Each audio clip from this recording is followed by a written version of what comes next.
오늘 본문은 우리가 잘 알고 있는 삼손의 이야기고요. 또 삼손의 비극을 자세하게 기록하고 있습니다. 삼손은 이스라엘의 사사이죠.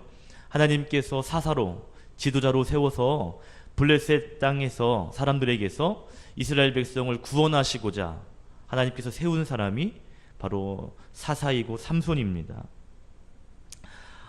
태어나면서부터 그는 나실인으로 하나님께 구별받은 선택받은 그러한 사람이었거든요.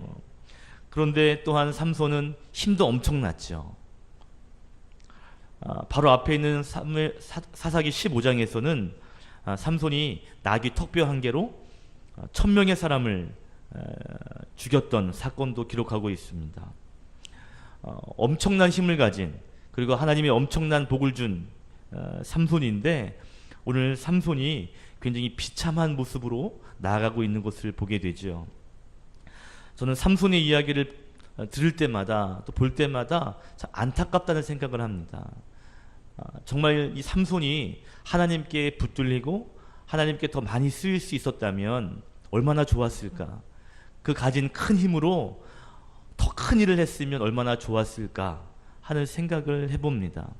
그러니까 성경에 보면요, 조금만 좀 잘했으면 하는 사람들이 보이거든요. 삼손도 그렇고, 저는 초대교회 아나니아와 사피라 같은 사람들, 조금만 좀 잘했으면 얼마나 좋았을까 아쉬움이 남는 사람들이 있습니다. 특별히 저와 여러분은 아쉬움이 남는 사람이 아니라 오히려 만족이 넘치는, 그래 내가 정말 하나님께 잘 쓰임받았구나 라고 마지막에 고백할 수 있는 그런 믿음의 성도님들 되시기를 주님의 이름으로 축복합니다. 오늘 삼손, 그 힘이 장사였던 그 삼손이 오늘 나약해지고 블레셋 사람들에게 비참하게 짓밟히는 모습을 성경으로 보여주고 있죠. 그런데 오늘 성경은 재미있게도 앞부분에서는 삼손의 힘이 엄청난 그 능력 있는 모습을 보여주면서, 그리고 뒤로 가면 뒤로 갈수록 점점 나약해지고 비참한 모습 되어지는 모습을 기록하고 있습니다. 그러니까 완전히 극과 극의 모습을 보여주고 있어요. 1절부터 3절의 내용을 보시면 삼손의 힘이 얼마나 대단한지를 잘 보여주고 있습니다. 2절에 보면 블레셋 사람들이 삼손을 죽이려고 성 주위를 에워싸고 성문 앞에서 매복을 합니다. 그 위에 1절에 보시면 삼손이 기생의 집에 들어갔죠. 그가 이제 새벽 아침에 나오게 될 때, 그때 덮쳐서 삼손을 죽여야 되겠다라는 생각을 했거든요. 그래서 3절에 보시면 어떠한 결과가 일어나냐면, 삼손이 일어나서 성의 문짝들과 문설주와 그리고 문 빗장을 어깨에 다 메어가지고 헤브론 산으로 올라갔다라고 말하고 있습니다. 여러분, 이 당시에 이 부족 사회에서의 성문은요, 그 도시의 힘과 권력을 상징합니다. 그러니까 성이 얼마나 크냐에 따라서 그 성이, 그 나라가 부강하냐 아니냐를 보여줄 수 있거든요. 특별히 성의 문짝은요, 성의 출입문을 의미합니다. 보통 이 고대 사회에서 성의 문은 한 3개에서 4개 정도 있었다 그래요. 문설주는 그 문을 열고 닫는 그 문짝을 끼울 수 있는 양쪽의 기둥, 틀을 말합니다. 평소에 성문은요, 빗장으로 탁 걸어두죠. 그래서 성 안으로 아무나 들어오지 못하도록 쉽게 문 열 수 없습니다. 그런데 오늘 삼손이 보니까요, 문짝, 그리고 문설주, 그리고 문빗장, 이런 것들 다 띄어다가 어깨에 메고, 그리고 오늘 성경에서 말하는 헤브론으로 갔다라고 이야기하고 있습니다. 여러분, 이 문짝과 문 기둥을 어떻게 사람의 힘으로 뺄 수 있겠어요? 그것을 사람의 힘으로 뜯어냅니다. 하나도 아니고 여러 개를 뜯어가지고요, 어깨에 매요. 그리고 어디로 가냐면 헤브론으로 갑니다. 그럼 헤브론은 이스라엘에서 한 30km쯤 떨어진 곳이거든요. 그러니까 가사에서는 더 멀죠. 그것을 어깨에 메고 걸어가는 거예요. 그리고 여러분, 헤브론이라는 도시는요, 산 위에 꼭대기에 있는 한 1000m 정도 위에 있는 그런 산지 도시입니다. 거기를 메고 올라갔다라는 것도 대단한 것이죠. 지금 1절부터 3절까지 이 삼손의 힘이 얼마나 대단한지, 얼마나 삼손이 능력이 많은지를 오늘 잘 보여주고 있습니다. 이건 사람의 힘으로 할 수 없는 일을 삼손이 해낸 거거든요. 그런데 앞에 부분에서는 삼손의 대단한 모습을 보여주고 있다면 우리가 읽은 21절, 22절에는 삼손의 아주 비참한 모습을 기록하고 있습니다.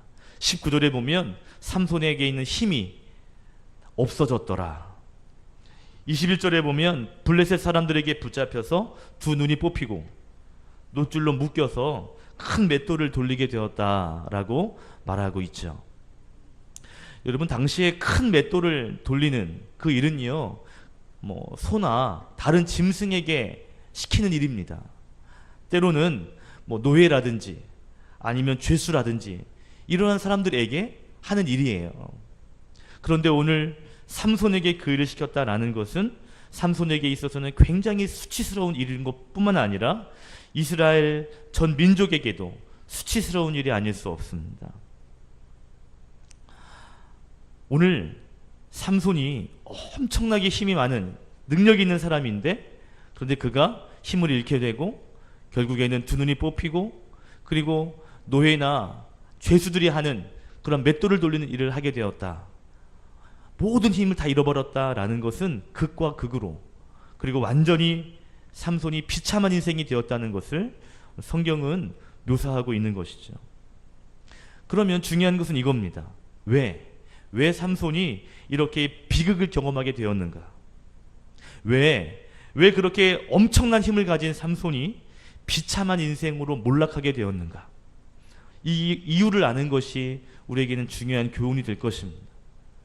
왜 그럴까요? 오늘 두 번째 이유를 나누고 싶습니다. 첫 번째는 뭐냐면 삼손 자기 자신의 약함을 그가 돌보지 않았기 때문에 그렇습니다. 자신에게 약함이 있는데 그것을 돌아보고 그것이 나에게 약함이구나라는 것을 깨닫지 못했기 때문에 이러한 안타까운 일들이 일어나게 되었다라는 것이죠. 오늘 삼손의 힘을 빼앗기게 된 결정적인 그 원인을 제공한 여인이 있죠. 그 여인의 이름이 들릴라입니다. 삼손은 이 들릴라라는 여인을 사랑하게 되었고요. 그리고 블레셋 사람들이 이 여인을 매수합니다. 삼손의 힘, 그 원천을 알아내면 내가 너에게 은 1,100개를 주겠다 라고 이야기하죠. 오늘 성경에 보니까요,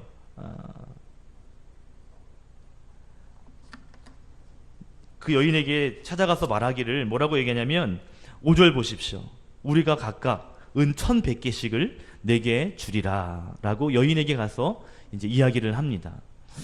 당시에 몇 명의 사람들이 이 들릴라를 찾아왔는지는 모르겠어요.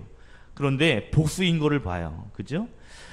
보통 이 한 개가 보통 한 세겔로 따지게 된다면 한 세겔은 한 지금으로 따지면 한 4만 원쯤 된다 그러네요.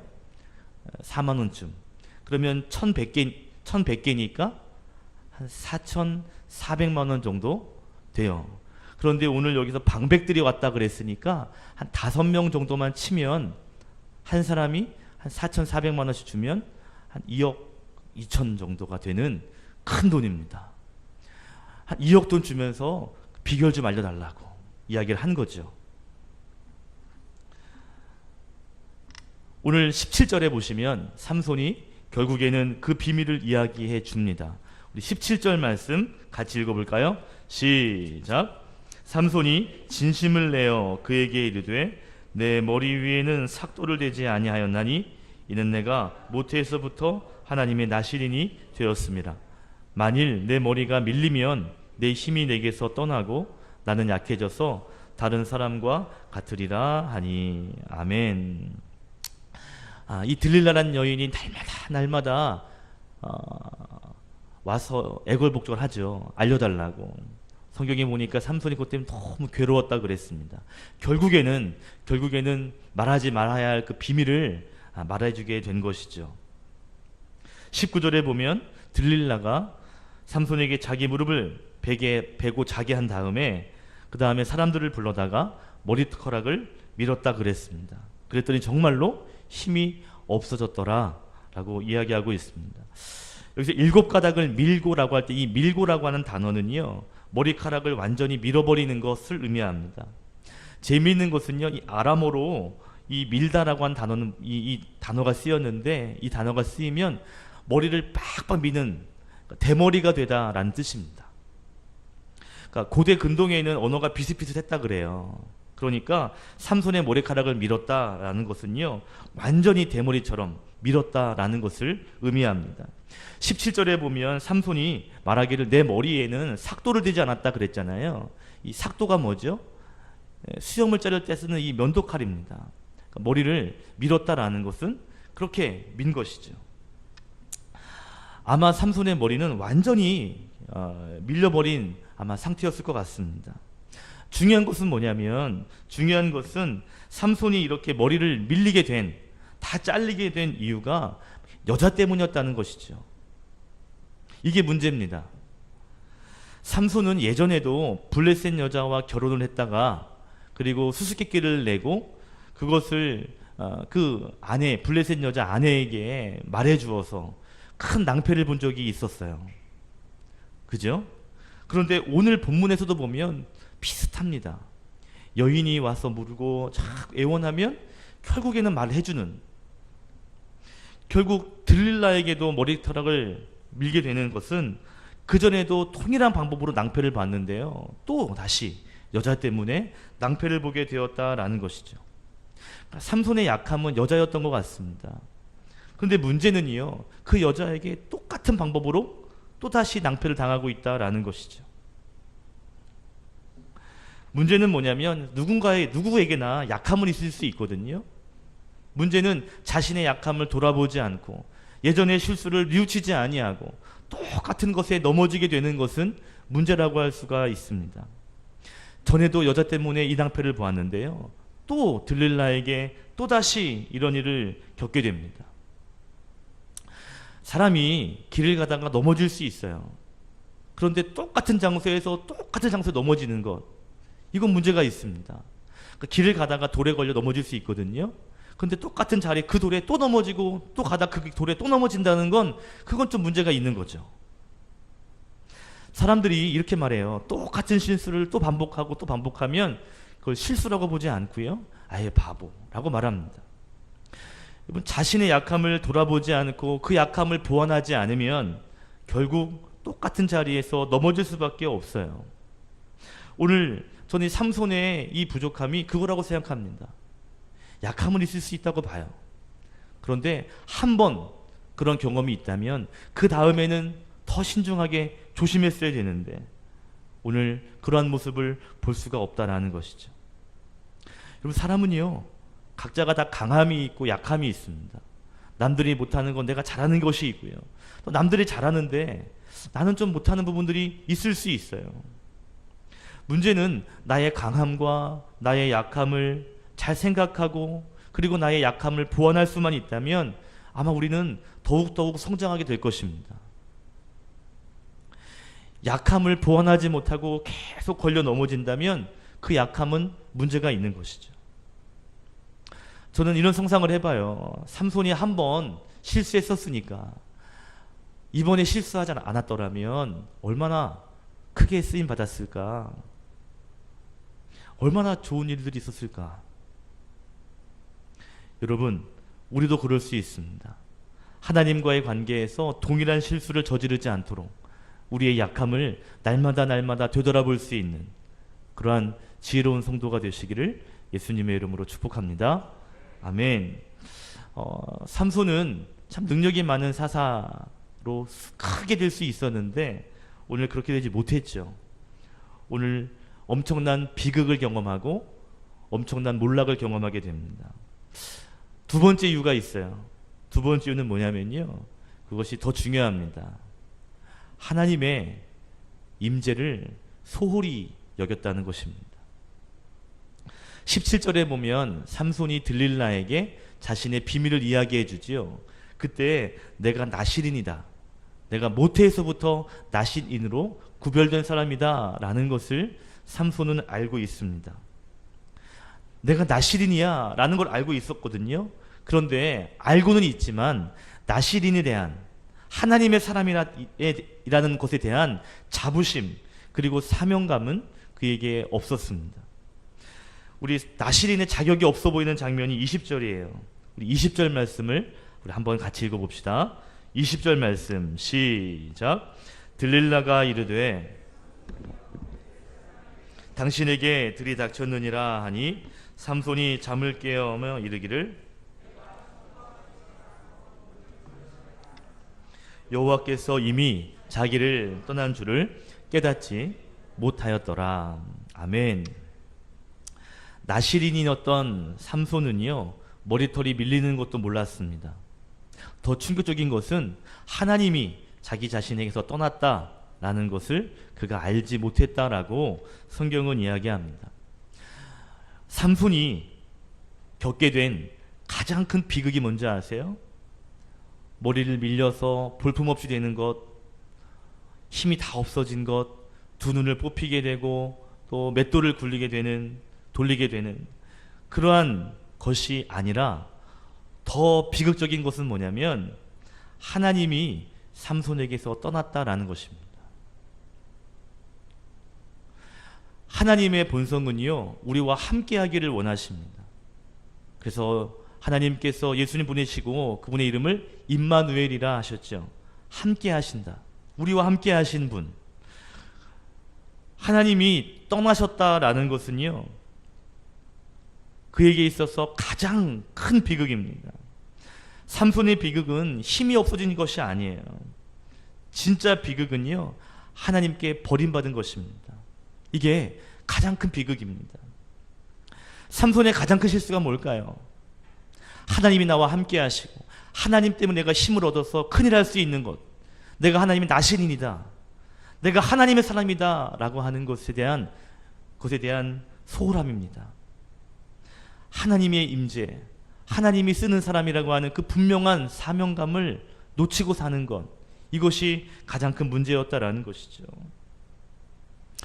여러분, 다윗과 비교되는 사람이 사울 왕이잖아요.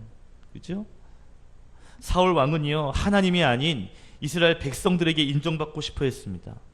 나중에는 전쟁 가운데 자기가 제사를 주도하게 되죠. 결국 하나님이 사울을 버리시겠다라고 하시고 버리십니다. 그리고 사울 대신 다윗을 사용하시죠. 사울의 비극은 뭐예요? 하나님이 떠났다는 것입니다. 사울의 비극은 하나님의 손에 버림받은 것이죠. 여러분, 우리 인생 가운데 정말 두려워할 것이 뭔지 아십니까? 하나님이 우리와 함께하지 않는 것입니다. 하나님이 우리를 버리는 것, 이것이 우리가 가장 두려워해야 할 그러한 모습이거든요. 근데 보통 우리가 삶을 살아갈 때 이렇게 생각합니다. 아, 진짜 문제는 어려움이 생기는 것이 문제지, 우리 인생에 힘이 없어지는 게 문제지, 우리 인생 가운데 고통당하는 게 문제지 라고들 생각합니다. 물론 그것도 큰 문제이긴 문제죠. 그러나 더 크고 더 근본적인 문제는 뭐냐면 하나님이 함께 하시는가, 하나님이 함께 하시지 않는가, 이것이 더 크다라는 것입니다. 우리가 진짜 고민해야 할 것이 뭐냐면요, 정말 내가 하나님과 함께하고 있는가, 내가 정말 하나님 손에 붙들리고 있는가, 이것을 더 고민해야 하는 것입니다. 그런데 우리는요, 내가 정말 힘이 많은지, 내가 정말 잘 살고 있는지, 내 손에 뭐가 많이 있어야 되는 것, 그것을 고집하고 그것을 더 가치 있게 여기거든요. 내가 정말 하나님 손에 정말 꽉 붙들리고 있는지, 그것보다 얼마나 좋은 것을 누리고 있는지에 대해서 더 관심 있는 세대가 되어버렸습니다. 여러분, 하나님이 우리를 떠나버리면 우리는요, 끝납니다. 하나님이 우리를 떠나시면 우리는요, 우리 힘으로 살아갈 수 없거든요. 하나님과의 동행, 하나님과의 연합이 우리 인생 가운데 가장 중요한 목표인 줄로 믿습니다. 아멘. 오늘 삼손에게 있어서 가장 큰 비극은 뭘까요? 하나님이 삼손을 떠나셨다는 것이죠. 그가 나실인이고 능력이 많고 힘이 세고, 그것보다 가장 큰 것은요, 하나님이 그와 함께 했다는 것이 가장 큰 축복이었습니다. 그런데 오늘 성경에서 보니까 하나님이 삼손을 떠났어요. 삼손은 그것도 깨닫지 못하고 있습니다. 어떤 신학자가 이런 말을 했어요. 전 이 말을 참 좋아합니다. 우리가 가장 두려워하고 우리가 가장 경계해야 할 것은 하나님이 계시지 않은 채로 세상에서 성공하는 것이다. 하나님이 계시지 않은 채로 성공하는 것, 그것을 우리가 경계해야 되고 두려워해야 한다라고 이야기합니다. 여러분, 하나님 없이 성공할 수 있을까요? 없을까요? 있을 수 있겠죠. 그게 축복일까요? 아니요. 축복이 될 수 없습니다. 처음에는 하나님 없이 성공하는 거 축복일 수처럼 보입니다. 그러나 하나님 없이 성공하게 되면 나중에 재앙이 될 수 있어요. 여러분, 하나님이 함께하는 것이 우리에게 큰 축복인 줄로 믿습니다. 여리고 성을 정복하게 된 이스라엘 백성들은 큰 축복을 받았죠. 그런데 그 가운데 한 사람, 아간이라는 사람이 전쟁의 전리품을 빼어서 숨겨두었습니다. 하나님의 명령을 어긴 것이죠. 당장으로 보면 야, 하나님 명령 어기고 잠깐 어기고 그 좋은 것들을 쫙 이렇게 가져다가 쟁여놓으면 그러면 이게 복이라고 생각했을지 모르겠습니다. 다른 사람들은 못 가져갔는데 나만 그렇게 챙길 거 챙겼으니까요.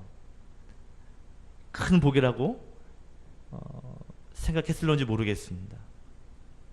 그러나 그 일로 인해서 아간과 아간의 아들, 아간의 딸, 그리고 아간의 소유, 성경에 보니까 아간이 소유한 소와 나귀들, 그것까지 다 골짜기로 끌고 가가지고요, 돌 던져 죽이고 다 불태워 버렸다라고 이야기를 합니다.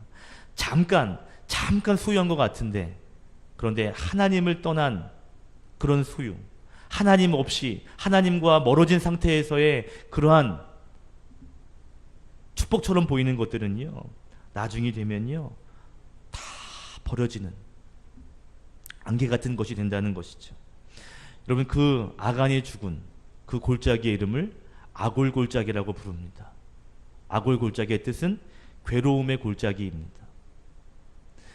하나님 없이 많은 걸 얻고 잘 풀리고 잘 되는 것이, 그것이 복처럼 보일지 모르지만 오히려 그것 때문에 오히려 괴로움의 골짜기로 가게 되는 그런 인생이 될 수도 있다는 것이죠. 오늘날의 성도들도 보면 하나님과 함께하는 것보다 세상에서 성공하는 것을 더 크게 여기는 것이 있는 것 같습니다. 관심이 하나님과 함께하는 것보다 세상 사람들보다 높아지고 많아지는 것에 관심을 많이 갖는 것 같습니다. 여러분, 하나님과 함께하는 것이 우리에게 있어서 가장 큰 은혜와 축복인 줄로 믿습니다. 하나님 없이 여러분 힘 많으면요, 어쩌면 삼손처럼 실수할 수 있습니다.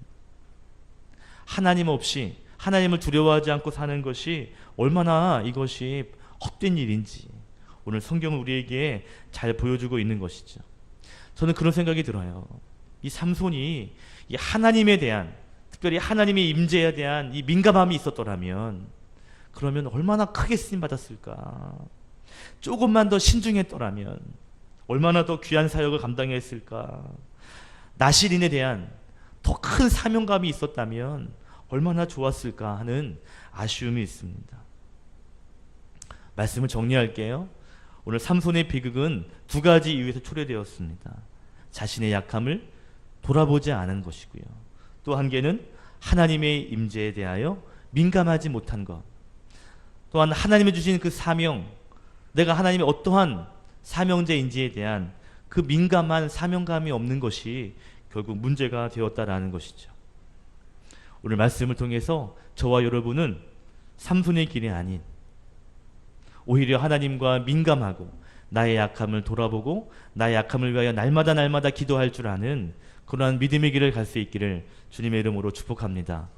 지금은 약한 것 같지만 하나님이 함께 하시고 하나님이 붙잡아 주심으로 인해서 점점 강해지시는 삶이 여러분의 삶 가운데 있기를 주님의 이름으로 축원합니다. 아멘. 기도하겠습니다.